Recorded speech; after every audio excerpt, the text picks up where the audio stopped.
Hi, welcome to Perhol Interviews. The topic of today's interview with musician Miron Andres is between two worlds, more exactly performing baroque music and modern music as well.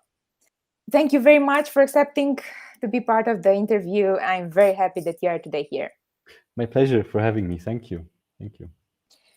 From the beginning, let's start with some question about your instrument, Yeah. about viola da gamba. Please tell us a few words because maybe not too many people know what's about with this instrument. Yeah. So many times when people see, no matter if musicians or non-musicians, see the instrument for the first time, they always think it's related to the cello or violin, maybe. But that's not the case. So in music history, the violin family and the gamba, the viola da gamba family, have always been actually very separate. And they were always existing at the same time and evolving in parallels. So the instrument has usually between 6 or 7 strings, and it also has frets like a guitar. And also the way how it's built, you can actually say it's much closer related to the guitar or the lute than any other bowed instrument. Um, but in history, what happened was the viola da gamba was always an instrument of the aristocracy, of kings, of queens, of duchesses, and so on and so on. So with the French Revolution, also the viola da gamba found its ending, you can say. After that, actually only in Germany, it was still played a little bit to the early classical period, but then it died out completely. It has also something to do that with that the violin family, simply the way how the instruments were built, which were more the instruments of the peasants, so to speak, had a much stronger sound. And the evolution of these instruments also led into a direction where more and more pressure could be put on the instruments regarding the strings to fill concert halls. This is also a fashion that came much, much later after the Baroque period, that the taste changed from house concerts or concerts on the court, at the court, to basically filling out big concert halls as we know it today. And even for that, the viola da gamba was not really suitable anymore because one needs to fill a huge hall with sound. And therefore, the whole evolution also of the symphonic orchestra, that's why there is now the violin family, very dominant, and the viola da gamba has been, forgotten until the revival in the last century, in the 60s, with the whole early music movement. Also, the viola da gamba was revived with all the other instruments as well. And now, are there a lot of musicians who perform on this instrument? It's a very good question. So there was a movie, I think it was in the 90s, late 90s, mid 90s, called Tous les matins du monde. It was a movie based on a book by Alain Corneau, I think. I'm not 100% sure the name. And this movie basically is a biography on the life of Marin Marais and his teacher, Monsieur de Sainte-Colombe. Marin Marais was the court viola da gamba player of Louis XIV. So a very important figure in music history, very, very important. And this French mainstream movie that came out based on this book made not only the music from that time, but also the instrument very popular, especially in France. Very, very popular. So that's why, especially in France, it's completely normal that even small children learn to play the viola da gamba. In all the conservatories, it's a standard instrument like piano, trumpet, sax, it's completely normal to learn the instrument. But it's very France specific. In other countries, even in Europe, it's not. It's still a little bit of a niche, but also with the general upcoming, with the early music movement, it's becoming, of course, also much more and more popular. Yeah. Yeah, I was. My next question was like where we can study or where we can learn, but you already answered. So France, it's the top. It's the top, but there is actually in every almost in every European country, there is good conservatories that also have an early music department that also feature a viola da gamba class. That's for sure. It's simply in France, it's a bit more special because they're really already small children can learn it at the conservatory, which is a little bit different than in other countries Yeah. usually. But it's coming more and more. It's coming more and more. Yeah. But why do you think also the small children are interested in this instrument? Because it's quite, I don't know, maybe more quiet or more. Well, the question is, why is anybody interested in playing any instrument? Why is any child interested in playing any instrument? But I think the viola da gamba, why it's suitable for children maybe is that the basics of the instrument are relatively simple in the sense of that, for instance, if you read as a little child, when you start a cello or violin, one of the big issues is intonation. You really have to, yeah, so it takes a long time to evolve, even to play the right notes, you know, a basic like that. Whereas on the viola da gamba, you can play thanks to the frets, like the guitar has. You can start playing very simple melodies in tune from very early on. So the basics are actually quite simple. That's also why in back in the days, in the 16th, 17th, 18th centuries, it was a very typical amateur instrument. The rich families would have an entire chest of viols at home, meaning 5, 6, 7 instruments of the viola da gamba in different sizes. So the smallest one is really as small as a violin, and the biggest one really almost like a double bass.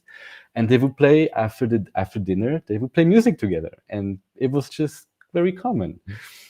Yeah. Okay, so it's easy to learn it. The basics, yes, but of Yeah. course, after you progress, it has the same challenges, if not even more challenges than other instruments have. That's definitely the case. Why do you think there are more challenges? In which regard? Okay, so in which regard? For instance, the viola da gamba is very much suitable for chordal playing, for playing chords. So even back in the time, back in the day, in the 17th century England, for instance, it was very common to play multiple voices at the same time. So even nowadays, no matter if you're talking about early music or contemporary music, the viola da gamba is very inviting in playing polyphonically.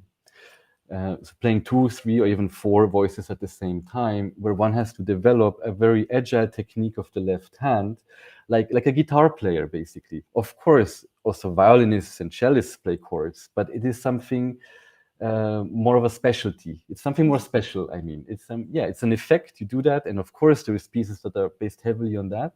But for the viola da gamba, as an example, the chordal playing is really the basics.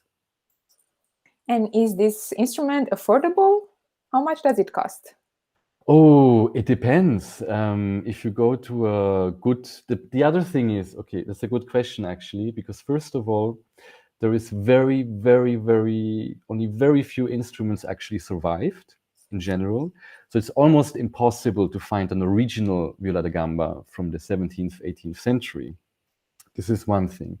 So most instruments are actually copies. So if you would like to have a viola da gamba, you go to a viola da gamba maker and you tell him which model you would like to have, and very likely he will have plans of the original instrument, and he will make you an instrument according to your wishes based on this plan.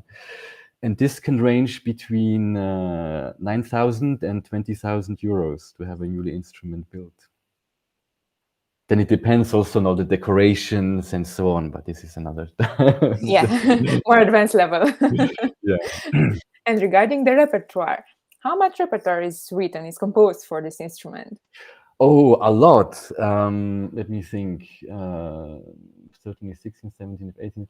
There's at least 300 years, so 350 years of music that was dedicated, you can say almost mostly to this instrument from the early 16th century. But then again, early 16th century was also a little bit of a transitional period where you had the medieval fiddle evolving into something that we would call viola da gamba nowadays, with instruments in the middle, kind of like the viola d'arco. As I said before, there is only very few instruments that actually survived. And the instruments that did survive, they're mostly from the 18th century, very few from the 17th century, and what is before We don't know, but we have a lot of treatises that talk about the instruments. And of course, we have iconography, meaning paintings or sculptures even, where we can draw a lot of conclusions what kind of instruments those might have been. And based on a lot of research, we can say, okay, this is probably it was played on this or that instrument. Because another thing that is important to mention, the earlier we go back in time, the less was it important on what you actually play a certain music. So it was mostly regarded as, okay, whatever you have at hand. This is also, that's a bit of a problem with viola da gamba, because also viola da gamba means a viola, a bowed instrument that it's being played between the legs. Like the cello. Yes, but violoncello, it means a little bit something different, because also viola da braccio means nothing else than a viola which is played on the arm. So, and that's the thing. The names of the instruments correspond very often to the way how they were played, and not necessarily what name people put on the instruments in terms of semantics / terminology. So it's hard to say, because it wasn't that important. For instance, you wanted to play, I don't know, you were a gamba player in the 17th century, and you wanted to accompany a singer in a madrigal. So what would you do? Okay, you have to play 3-4 voices at the same time. So you have a bridge made which is a little bit more flat, so you can more easily play more voices at the same time. Nowadays, we would say this is a completely different instrument, but no, it's just a lyra viol. Lyra viol, a viola which is played the lyra way. So it's a different way of thinking. It's a very different way of thinking back then. Yes. So the question, if there's a lot of repertoire for it, yes, definitely yes. A lot of repertoire, especially in the Baroque period, it all became much more rigid. Yes, there were composers like Marin Marais who explicitly wrote for the viola da gamba, and also made notes in the scores which are very, very idiomatic for the viol, very specific for the viol. And the later we go in time, the more specific it becomes for the viol, and things that are before are sometimes a little bit questionable, but very likely were played on the viol as well. So the repertoire is actually huge. Okay, and if I understand well, it's also a very complex repertoire, very polyphonic, very sophisticated. I would Is say it it's right? very, I would say it's very varied. I would say it's very, very varied. Yes. Talking about repertoire, another important aspect is also that a lot of music was not even written down. That's the other thing. Talking about improvisation, or sometimes we find just very simple melodies that we know, oh, people improvised upon those melodies. Or it was clear that you have a melody that was sung and you had an accompanist with a gamba player, maybe, who would improvise an accompaniment for the singer. And then, yeah, and also accompany with chords and so on and so on. So I think, yeah, the repertoire is very, very diverse. Definitely very, very diverse, yes. Also regarding the function of the instrument, definitely yes. As a solo instrument, as an instrument in consort, so with all the different sizes playing together, or as an instrument that had simply a function, like to accompany as a bass instrument, or even accompany as a polyphonic instrument as well. But how it is now? For example, how do you understand the creativity in improvisation when you perform now on viola da gamba? Well, to be very honest, I don't improvise a lot historically in that sense. I did it a lot as a student, but in my professional life, I moved much more towards a contemporary improvisation. Also because me personally, when it comes to historical improvisation, that's also a bit of the problem in the conservatories where it's being taught, into the conservatories where I've been through, that it's very much seen as a subject that you do during your bachelor's or master's, which is then not really executed in real life. And therefore it becomes a little bit of a class subject in the sense of, oh no, you're not allowed to make mistakes. You get basically a handbook let's say, I don't know, 16th century style improvisation based on this and this treaty. You get a whole book of rules, and then you sit there and you have to improvise according to those rules very, very strictly, and it becomes a bit yeah, tense. Rigid. A bit rigid. Yes, yes, indeed, indeed. And yeah, and then of course also there you have the same thing like with the whole historical performance movement in general. What is the real truth? It doesn't exist. Some people say it does, it has to be this way. Others say no, not at all that way. This is historical, this is not historical, and so on. It becomes a bit of a more of a question of musicology than actually creating something in this regard. But then I think it's very difficult to be an artist, a concert artist now, and to perform on historical instruments because of these old questions and Yeah, I mean, the thing is nowadays, let's say the mainstream early music movements that we know in France, in Italy, and so on, also they follow very specific paths, based on being led by specific people in the scene. And then yes, there is, I suppose it's the same like in classical music as well. You come from a certain school, basically, like that taught, that teaches a certain repertoire or a certain instrument in a very specific way, or you're being seen as a student of this or that person.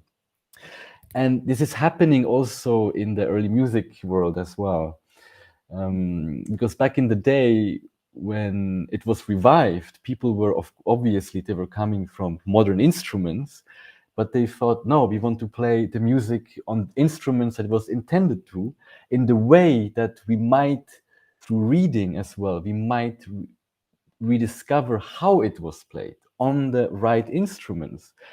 And back then in the 60s, 70s, it was really a big field of experimenting as well, just trying out different things because people didn't know.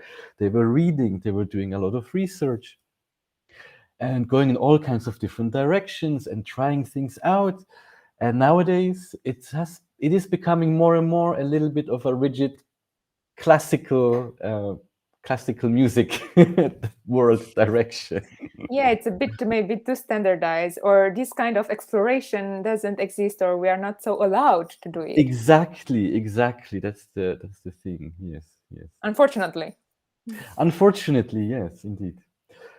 So So do you think that the biggest challenges are quite similar to the classical musicians? Because I thought that you are maybe less artists who play on historical instruments, and maybe it's easier, or you're more like a team, or I don't know. mm, I mean, obviously, I think it is okay in comparison to the classical music world on a global level.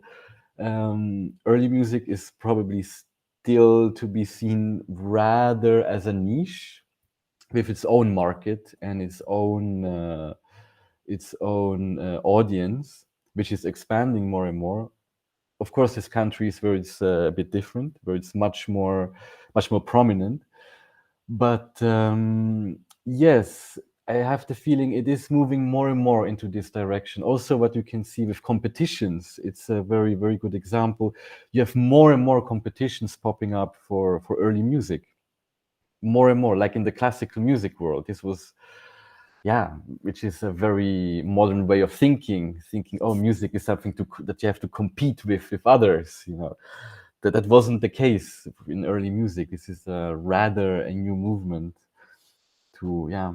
So Yeah, these words become closer and closer, getting closer and closer together, is my impression. yeah, and my impression from what you told us until now, it is that on early music, then they were more focused on music than on Mm. which instrument, how to compete with others. It was a different perspective, right? It was a different perspective, yes, because also because a lot of things were unknown or not discovered yet. People were much more willing to experiment with the things they had, but also making new things based on what they thought was what they found in the sources. But then what happened next was those were also the people that then started teaching the first generation. And these people were actually trying to encourage the students to continue the work that they started, keeping up with the research, trying out different things, because obviously there is not one truth. There is never just one truth. I mean, you cannot say, okay, this piece by this composer meant for this instrument coming from this little town in Italy was played exactly this way, you know. No, because we are all human. Even back then, people didn't follow exact rules. And as a good example, when in a treaty is written, oh, you should never play like this or that. Nowadays, people would think, oh yes, so now we are not allowed to play this way because the treaty is saying that. But then you need to ask yourself, why did this person back in the day found it necessary to say, please don't play it like this? Maybe because people were playing it like this. The composer just didn't want them to play it like that. So you see, from which perspective do we want to take it? That's I ask myself a lot this question. What makes it historically correct? Obviously, I think it's both ways, you know, because people were also back then playing the same thing probably in a different way. And I think it's definitely it's very important work. Try to get as close maybe as it might have been back in the day, but also leaving a bit of room to breathe and to be creative and to experiment, because I'm 100% sure people back then were exactly like that too. They were definitely not rigid. By the end of the day, what is music, you know, and why do we play music? Why do we do music? Simply just to follow strict rules and to play according to a certain book? No, I don't think so. I don't think so. Yeah, it's not so academic as maybe we try to see it, or Yes, but don't get me wrong. This academia is also very important. It is very important. This research is very, very important to draw conclusions from. But the end of the day, what you do as a musician, this can be a different question. I mean, yeah, of course, it depends how far you want to take it. But yeah.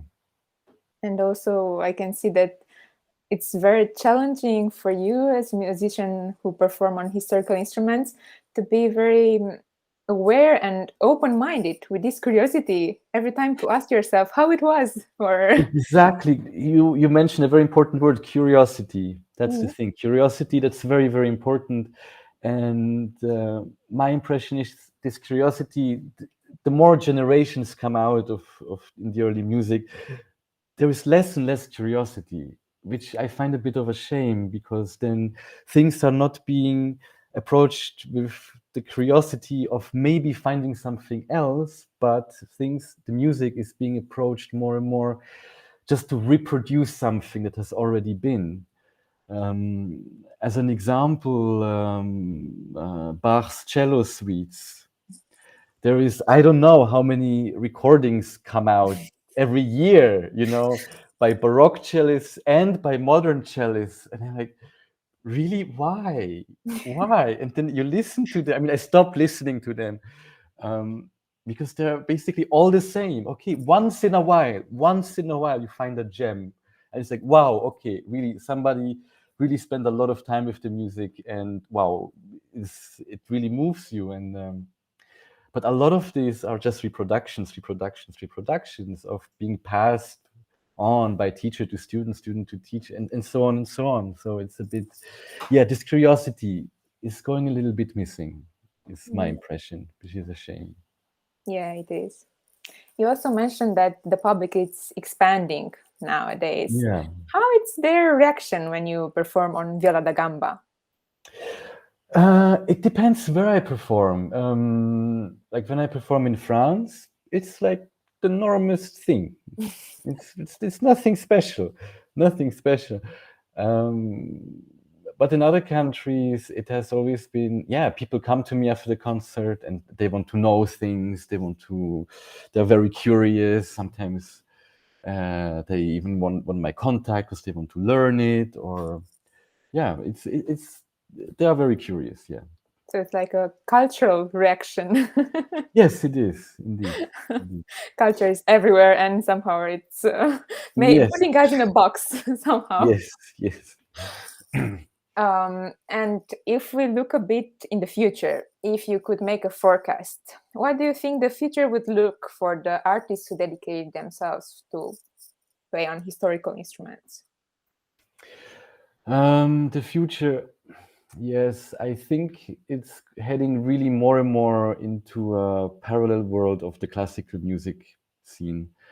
Um, because if you, yeah, as we talked before,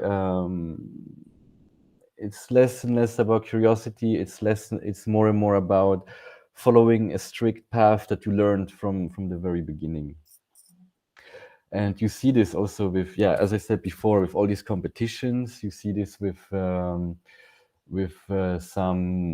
very high class CD labels as well, that before were only featuring classical music stars, are moving now also into the early music. You have and they create, also there is the same thing, they create stars, basically they create celebrities, and there you have the same thing in the classical music world, you know, the same the same bubble of yeah, then this person won this and this prize, this person this and this recording with this and this orchestra. You have all these literary magazines with lots of pictures, and it's becoming the same. Yeah, it's good or bad. I mean, there is also, I think, positive aspects of it as well, because of it, um, it becomes also much more accessible to an audience which probably would not have listened to it otherwise,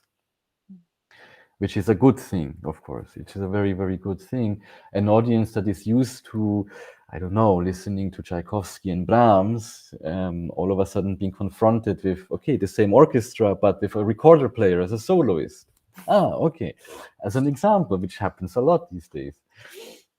So it is also a way of educating the audience, of maybe, yeah, making them aware that there is something else outside their bubble too. But on the other hand, this also becomes more difficult for other musicians in the early music world in general. Yeah, because we are faced with a lot of problems. Others are faced as well with the cut of subsidies. There is less and less money for culture in general. And then, yeah, so if you are a subsidy giver in a certain country, and you have to decide, okay, do I fund now this chamber ensemble of, I don't know, some the gamba player, lute, and recorders, or do we give the money to some modern orchestra? Obviously, they will give the money to a modern orchestra. Um, yeah. And do you You have think, to. is there a solution? I don't know. Solution, I don't know, really. I think, first of all, it starts with the people realizing how important culture is actually in general, and how much the public wants to spend on culture. I think that's a very important aspect, first of all. And I think then, depending on that, also governments can decide how much money they actually want to give to culture. But yeah, but even after I finished my studies in Amsterdam with a master's, even afterwards, I was approached by opera productions who were expecting me to play for free, you know, things like that. Really? Yeah, yeah, yeah. It happened. It happened. And you know, I mean, I'm not against playing for free in general, but if you're a big opera house, or any other big, if you are any other big production entity that is definitely supported by somebody, why do you want the musicians play for free or for almost nothing? So it's there you see, okay, so what is the importance of culture? What is the importance of people executing this culture? It is a very difficult question sometimes. Yeah, it is, because maybe sometimes you think that if you go and you accept and you perform there, maybe you will have a better networking or better opportunities or a better CV. because of Yeah. that concert. So it's a bit tricky for the artist to. And that's exactly the problem. There is a lot what was going on. I was never part of this, but I know from friends who play, for instance, baroque violin. There were a lot of baroque orchestras, especially after COVID. There were a lot of baroque orchestras offering some academies or master classes where you could play with the orchestra, and then you would actually sign up for an entire tour, but you would not be even be paid because you would be there as a student. Things like that happened really a lot. What I heard really, really a lot, and it's like, no, why? But the problem is because for them it's of course cheap labor. Um, you have employees that you don't have to pay, and the problem is that they know that they will always find people to do that.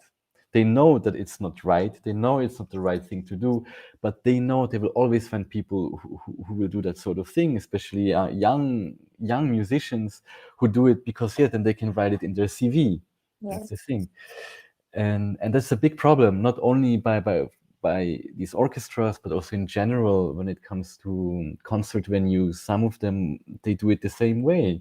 They know that they will always find someone. If you say no, it doesn't matter. The next person probably will say yes anyway, because there is such a, especially after COVID, there was such a big demand from musicians to finally go back on stage, and they would take anything.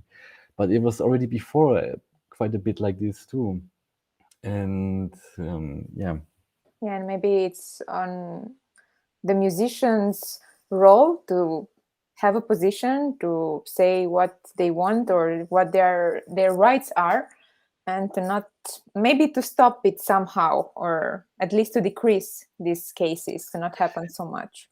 Yeah, but then that's the thing. On the other hand, everybody's afraid because if you do speak up, then you might not get any work at all, and so on. But there is also exceptions, like in France, again, France, where the freelance musician in general has many, many rights. And there, these things are actually um, there is very, very strict rules and laws how certain things work. So something like this, to ask somebody basically to play for free, would be almost impossible. But in other countries, also where I lived before, like in the Netherlands, it was yeah, it happened a lot. It really happened a lot to me. It happened a lot to my colleagues. And I still know colleagues from the conservatory. That's now, I don't know how many years ago, 5, 6, 7 years, that still do the same sort of gigs. You know, they're still kind of trapped in this. And yeah, I mean, yeah, sure, love of music and so on, but then you're just being taken advantage of at some point. Yes, yes, and it's a And pity. yes, and that's a big problem in general, in the arts in general, not only for musicians. I also have friends that work in the visual arts. There's the same thing, you know. They get asked by people, "Oh wow, I saw this and this work from you. Could you make this or that for me, for my company? Let's say a logo or whatsoever." And my friend says, "Yes, sure, of course. It costs so much. Ah, what? You want money for it? I thought it was for free. It's your hobby." Like, no. So it happens everywhere. It happens everywhere. Yeah, I think for some people they imagine that it's kind of a hobby, not a work, it's not a profession, just something very easily, and I don't know, it's not really appreciated or understood. Yes, the problem is, I think, that a lot of people don't understand all the work and education that goes into it to create something. You know, they don't see, oh yes, you can play a concert in 1 hour. You know, that's no problem. Why should I pay you, I don't know, 500 euros for an hour concert? Doesn't make any sense. You know, they don't understand that it's not just this 1 hour of concert. It's like 20 years of studying music. You know, it's rehearsing, it's practicing, it's investing in instruments, buying strings, and so on and so on. That's what you pay for. It's not just this 1 hour of music. And Exactly. I'm really surprised that there is still a lot of these issues, especially in countries like the Netherlands, you know, where I was before.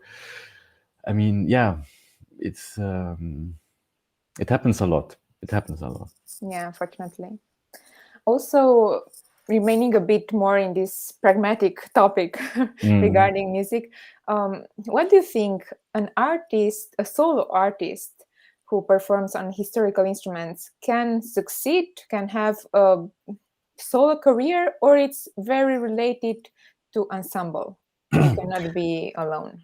Mm, well, I think first of all, there is not so well solo artists, really solo artists. There is not so many because early music, of course, there is solo repertoire, really solo, but it's not like the same like in the classical music world. And obviously, yes, in the early music world, there is excellent soloists, but very often also they play as soloists with a chamber orchestra or with a chamber group, or they have somebody on the harpsichord accompanying them and so on. But also there, yes, it becomes more and more difficult to um, to to get into that position. First of all, of course, there is the market. The market doesn't ask for too many solo gamba players, but then again, there is so many gamba players on the other hand, you know. Yeah. So yeah, it's definitely not easy. As in the classical music, it's not easy either because there you have not 100 people playing the same instrument, but you have 20,000 playing the same instrument on that level. So Yeah, that's true. So it's challenging everywhere. challenging everywhere, yes, indeed. And then why you felt the need, or why you choose to go into something at the other opposite direction, into modern music? Why? Well, the thing was, when I discovered the viola da gamba, it was my first instrument. I didn't play anything before, and I didn't know anything about it. I didn't know the history of it. I didn't know the repertoire. I just heard the instrument for the first time. I completely fell in love with it. So I fell in love with the instrument itself. And then I decided, yes, I want to learn it. So I got a private teacher, I got an instrument. And of course, it came with the whole early music. So that's how I got into early music, was via the instrument and not the other way around. Um, and that's how I continued. So I started the bachelor's in Vienna, then I finished my bachelor's in Basel.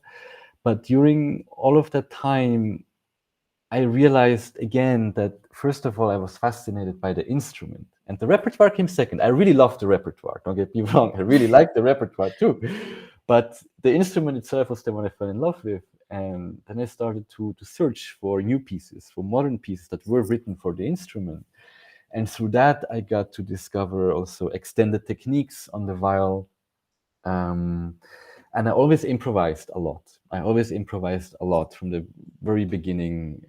Basic improvisation in the sense of not necessarily historically, as I said before, but basic having a melody in your head. You play the melody and then basically like composing on an instrument, and then you improvise another melody to it. You improvise an accompaniment, or you maybe even sing the melody and improvise something on it. That's kind of the way I was going to, and that's how I also discovered the instrument and myself more and more. And then I decided, okay, yes, I really want to dive more into contemporary music. So I decided to do the masters in Amsterdam with a focus on contemporary music, and that was the beginning of also me educating composers about the instrument, about the possibilities, what it can do, what it's different from what they already know. And that was a little bit frustrating because very often, not always, there were some composers, they understand the instrument very well and what it is capable of, or not. That's also very important, what it cannot do.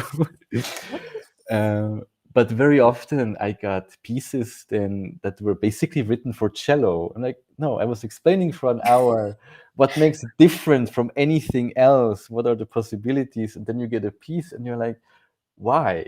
Why? It doesn't even fit the range of the instrument, you know, like it became very frustrating.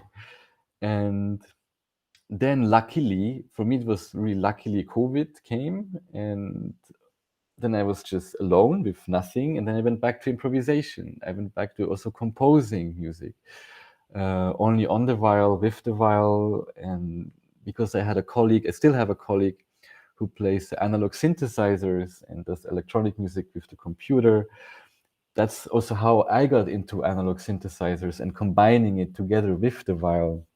And this one led that to the other, and I'm very happy that now I can really be grounded in both worlds, in the contemporary music, but nowadays mostly as my own composer and producer, composer, less with other composers, but I will probably get back to that.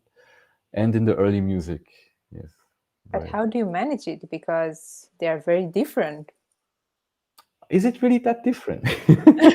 Okay. I mean, it's, the thing is,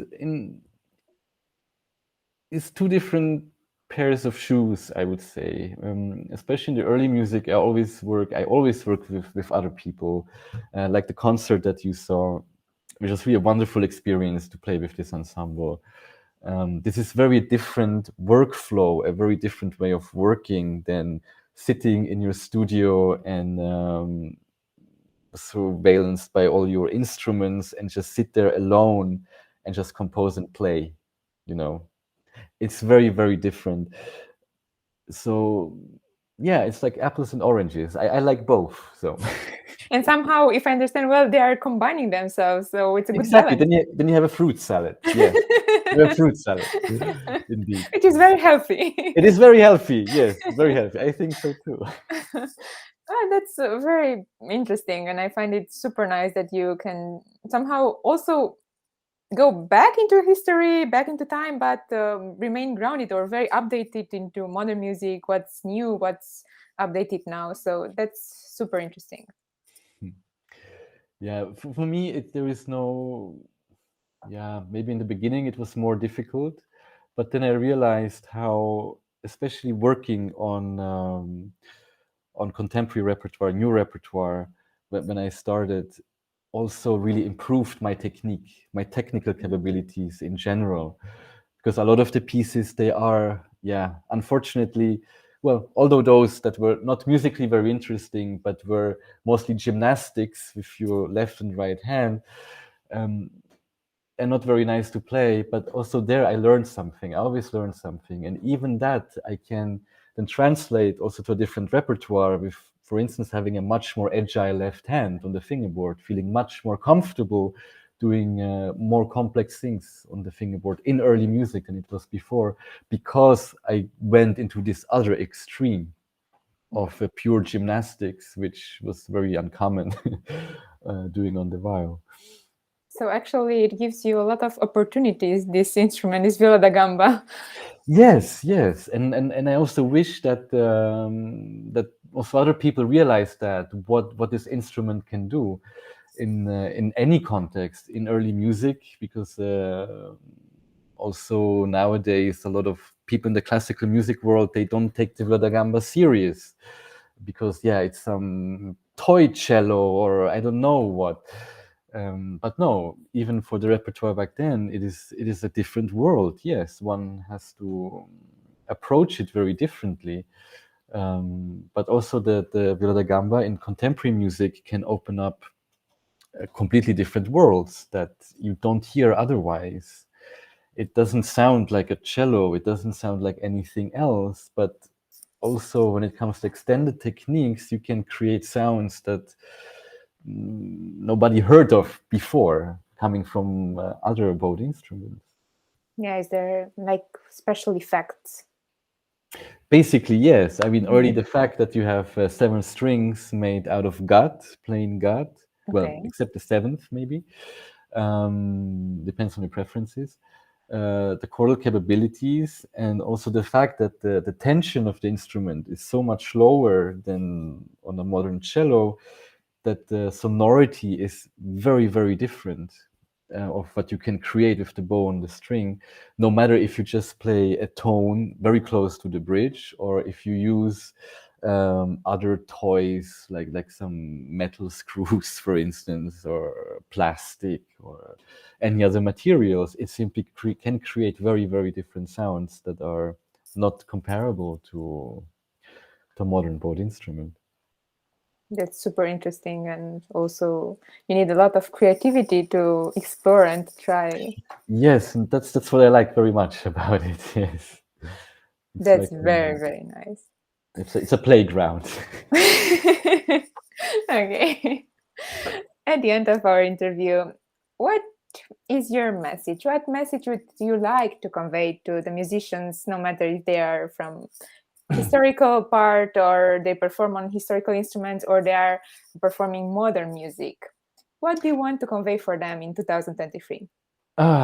Although things become more and more difficult, are becoming more and more difficult, they have been becoming always more and more difficult.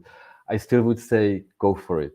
If you want to do it, go for it. Because don't forget, sometimes also our ideas might change along the way, what we want to do.